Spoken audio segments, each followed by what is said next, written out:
Welcome to the latest episode of Quest for Twice. In the last episode, I talked about how deep learning and artificial intelligence will have a lot of space to improve, and there will be a lot of computational needs to support the future large workload of data analysis.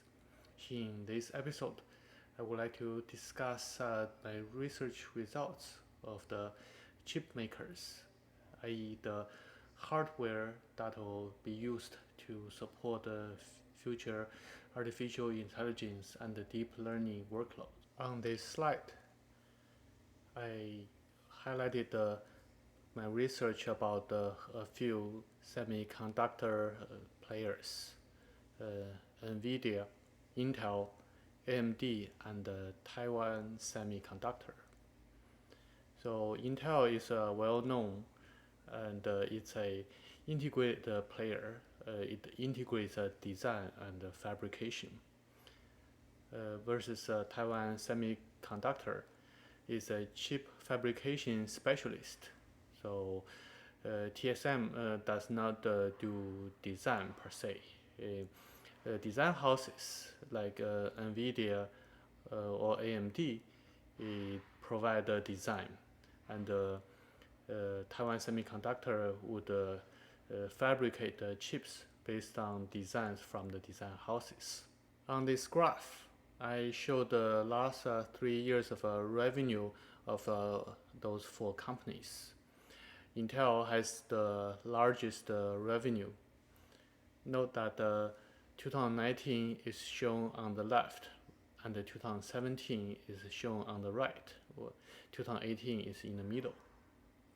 Intel has the largest revenue. It gets a revenue both from the design side as well as the fabrication side. And Taiwan Semiconductor has almost half of the revenue as Intel, and that's purely from fabrication. And NVIDIA and AMD have much less revenue because they make money from their designs and the sales and marketing. They don't actually fabricate the chips. Out of those companies, Intel and NVIDIA are most profitable. Excluding R&D expense, their operation margin are over 50%.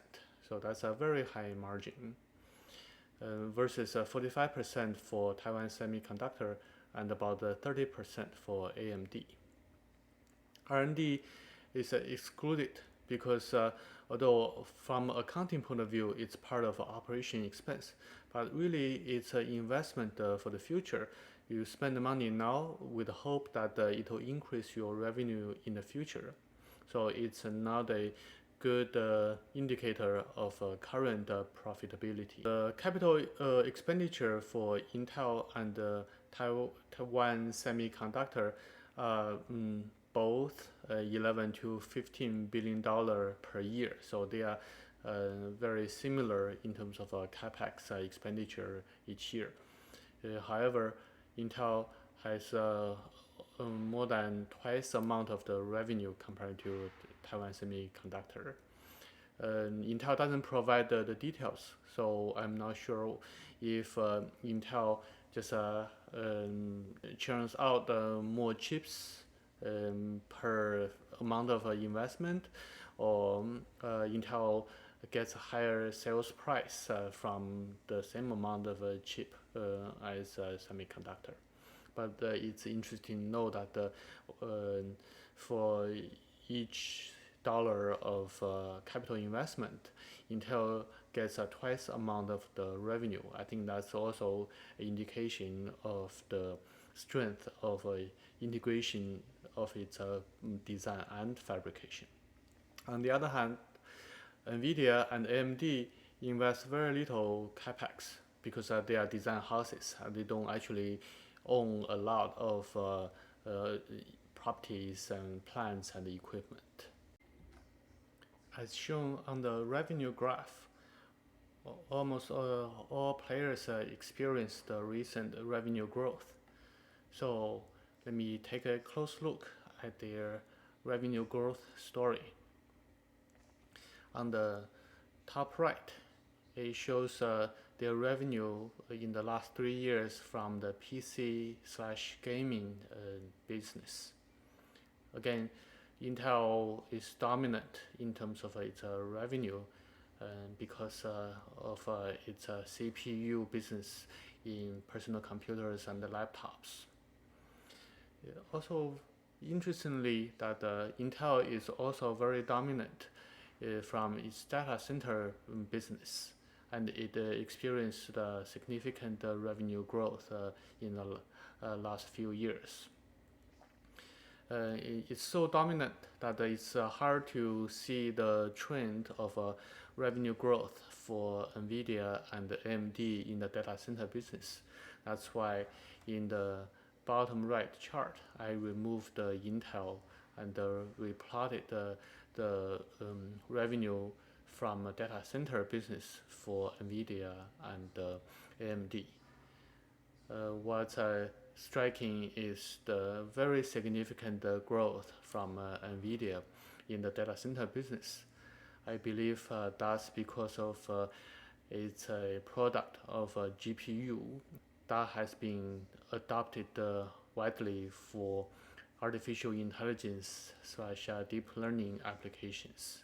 That's why it enjoyed significant growth from the data center business.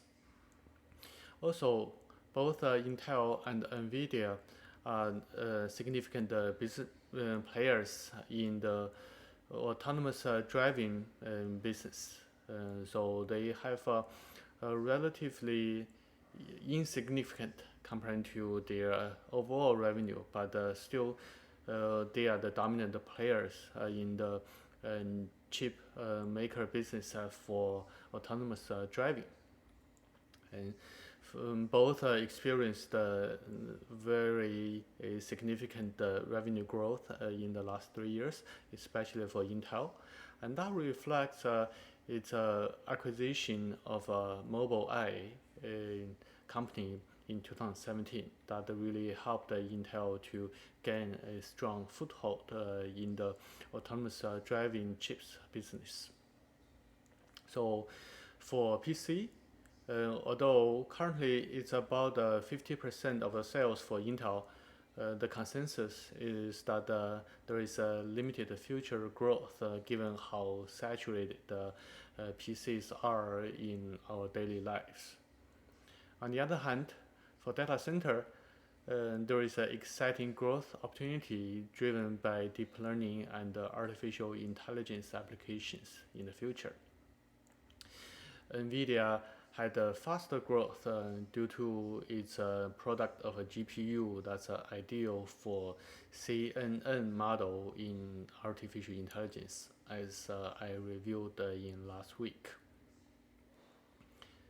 And also, it's worthwhile to mention that Intel has an IoT segment, stands for Internet of Things. For example, smart refrigerators and toasters, so on and so forth. And it had almost $4 billion sales in 2019, and with a 10% historical growth in the last 3 years. So to summarize,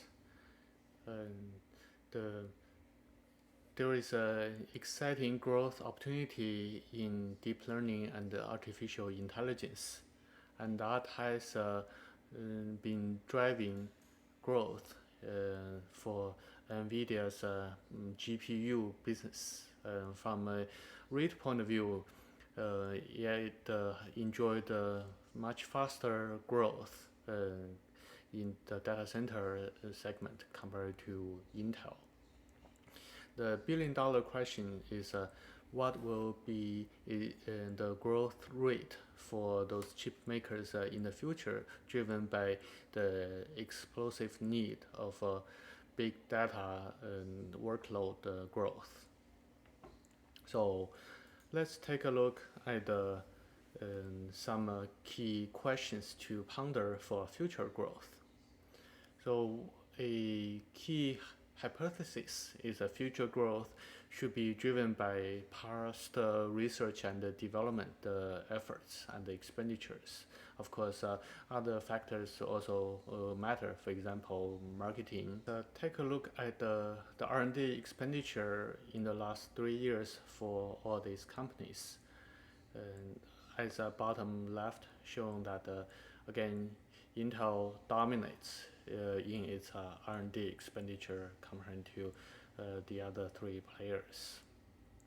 It's so dominant that if you add R&D expenditure for the other three players together, they are still about $5 to $6 billion less than Intel spends alone. Of course, you can argue that Intel should spend more on its R&D than the others because it's an integrated company, need to spend R&D on fabrication as well as spend R&D on design. However, it's really interesting that its R&D expenditure is significantly more than the other three players are combined. Note that the other three players have different focus. The NVIDIA focus on GPU, and AMD focuses on the CPU, while Taiwan Semiconductor focuses on fabrication. So the Intel's 2019 revenue is about $9 billion more than its revenue in 2017. And that pales comparing to the $13 billion each year Intel spends on R&D. So then the question is, it spends so much money on R&D, it doesn't really grow revenue that much. So is its R&D useless? Are there researchers just wasting money? Or is its fruit from R&D not born yet? I believe that's really the billion-dollar question, because the answer to these two questions will decide its future revenue growth. And for stock investment, it's really about investing for the future for technology companies. To summarize, in this episode, I reviewed the recent revenue stories of Intel, NVIDIA, AMD, and Taiwan Semiconductor. I also broke down their revenue growth in the recent past from their key segments.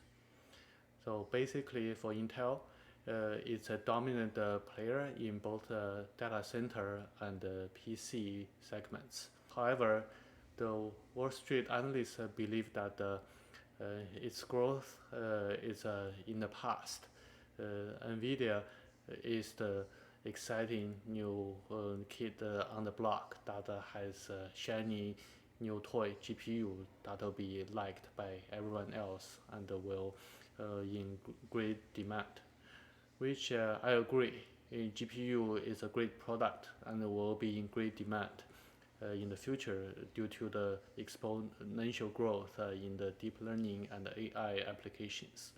The key question is, will there be a space for Intel to also grow to have some of the market share driven by exponential growth of deep learning and AI? I reviewed the R&D expenditures of these key players, and I noted that Intel spends very heavily on R&D, which has not been reflected by its revenue in the recent past. So it invests more money in the R&D than the revenue growth in the recent past. And its R&D expenditure is significantly more than the other three players combined, which begs the question, is it spending R&D wisely, or is the fruit of the R&D, the benefits of the R&D expenditure yet to come and to be reflected in its future revenue. That's the end of this episode. Next episode, I will discuss the how Wall Street price those four key companies, and if there is a investment opportunity for a value investor like myself. Until next time.